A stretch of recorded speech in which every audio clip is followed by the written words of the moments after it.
Hi, everybody. It's Ann Kaplan from Mom Me, your mama resource from conception to college. Wherever you are on your momming journey, we are here for you. Even if you're in a place in your journey where you're not feeling that great about yourself, because this week the theme in the group is self-love. And I hesitated on making this the theme because I've learned in the past that talking about esoteric concepts like self-esteem and confidence and self-love and body image and self-talk and things like that, sometimes they fall on deaf ears because they don't seem like this concrete, tangible thing that we can really understand and conceive of, first of all, having a huge impact on our kids, and second of all, being something we can actually do something about. But I kept this theme for this week for the simple reason that regardless of whether you're capable of seeing how important it is really important, and it can make a huge, huge, huge difference in the person that we're raising our children to become. So today is Tuesday. It's my Mythbusters Day. It's my day when I try to kind of break us free of some of these misconceptions and messed up thinking that we might bring to the table when it comes to this topic. And I can guarantee you when it comes to self-love, that is the case. There's many, many, many misconceptions and silly things that our brains trick us into doing, because the work of improving our own self-image so that we can therefore transmit that to our children is not easy. It is not clear. It is not straightforward. And it's really, really easy for our brains to talk us out of it. So let's get right into it. What are the myths that I want to bust for you today? The first one I want to talk about is this idea that later on you'll feel better about yourself. You'll feel good about yourself later. You can perpetuate the way that you're thinking about yourself, the way that you feel about yourself, the way that you see yourself, and not do anything to change it. But then some magical day in the future, you're not going to feel this way anymore. That's not possible. That makes no sense. When I say it out loud, it makes no sense, right? Because if you are striving towards this end destination where you finally don't feel bad about yourself, or you finally love yourself for who you are, not who you wish you were, and you really accept and embrace and treat yourself with total 100% compassion, the only way to get to that destination is to start doing that now and to start pushing yourself to do it more and more now. You're not going to be like hard on yourself and beating yourself up and self-flagellating, and then all of a sudden all of that hard work of beating the crap out of yourself has paid off because now you're this person that you're capable of loving. It doesn't work that way. So if you're struggling with really accepting and embracing and loving with 100% unconditionally the person that you are, the time to start shifting that is now. It's not going to happen for you later if it doesn't start happening for you now. Number two myth I want to bust is that your kids won't notice. Your kids know everything. They know all of your secrets. They know your special little things that you're trying to hide from. They know everything about you. Why? Because your family is an ecosystem, and when you're living with somebody, you are communicating with them in ways that you can't even comprehend. Your children feed off of your energy. You feed off of your children's energy, and that energy exchange is happening all the time, whether you're aware of it or not.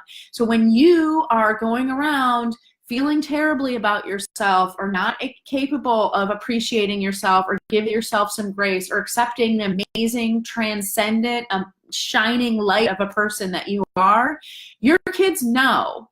And the worst part about them knowing is they don't just know that you feel that way, they're learning that that's how you're supposed to feel about yourself. Because how many times do we say in this group, quit parenting, start modeling? You guys, we're doing it already. Whether you already decided to quit parenting or not, you're already modeling for your kids. And our kids don't become the person we tell them to become. They become the person they see us being. So if you are just hating on yourself, even if it's not out loud, even if it's just in the way that you think about yourself and your manner and your energy, you're teaching it to your kids. And I know that's so hard to hear. I can tell you how heartbreaking it is for me to know that that's true, because I struggle with this stuff for sure still every day. But it's true. Your kids know. Myth number three is that you're ever going to be done with this process of cultivating self-love. It's never going to be done for you, because the way that the human brain works is to seek out problems and solve them, even when the thing that it's reflecting upon is us.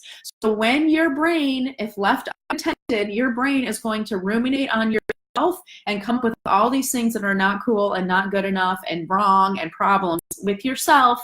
And the only way that we're going to learn how to not go there by default is to take control of that situation and better ourselves, not just be better, but work and accept that it's our life's work to be doing those things, because an unattended brain is like a toddler in a china store and will make a giant mess of your life very, very quickly. Understand that our thoughts and our actions and our emotions are things that we actually can change and influence, and that if we don't, it's natural for us to tend towards this messy place of crapping all over ourselves. But it's also possible to change that and get to this place.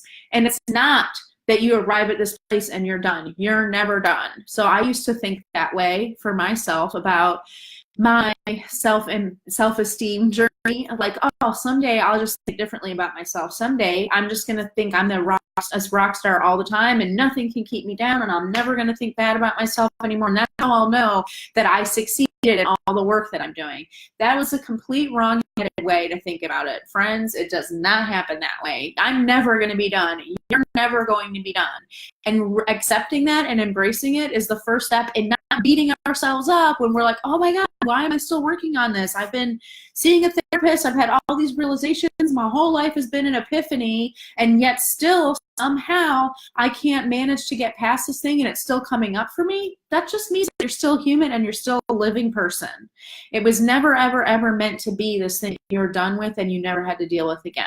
So set that expectation for yourself so that you can treat yourself with some grace. And the last myth I want to bust for you when it comes to self-love is that you have to hide your journey to self-love or present a perfect front to your kids. Just because we're modeling for our kids and your kids will know when you're going through something, that doesn't mean that you have to hide, because you can't hide anyway. And what the best gift you can give for your child is the humility and honesty to let them witness your process of changing and realizing things about yourself and talking honestly about it and trying and never giving up and all of those things, because that's the person I want my child to become. It's not possible for me to raise a child who is going to become a person who never doubts themselves or has unshakable confidence and never feels badly or criticizes themselves, because that's not humanity. If I set that expectation for myself, what I'm really saying is my only measure of success as a mother is to create a human being that isn't possible of existing. That's not my goal. My goal as a mom is to demonstrate for my child the way that I hope my kid will navigate the world. I hope my child will be honest and humble and say, I'm struggling with this and I'm working my hardest to get past it. I will want to be better. I'm never going to give up on myself. All of those things. And how are my kids going to become that person? First and foremost, by me being that person. So don't hide your process. Don't deny that you're working on this stuff. It's so important, and you're the best mom in the whole wide world for doing it. I love you guys so, so, so much. Please keep tuning in this week. And sidebar, if you missed the Mompreneur Masterclass last week, it was such an amazing experience. Sam and I are teaching it again next week. So comment if you want me to get you information about it, and I'll share the link to you right away to get signed up. I love you guys so much. Have an amazing week. Bye.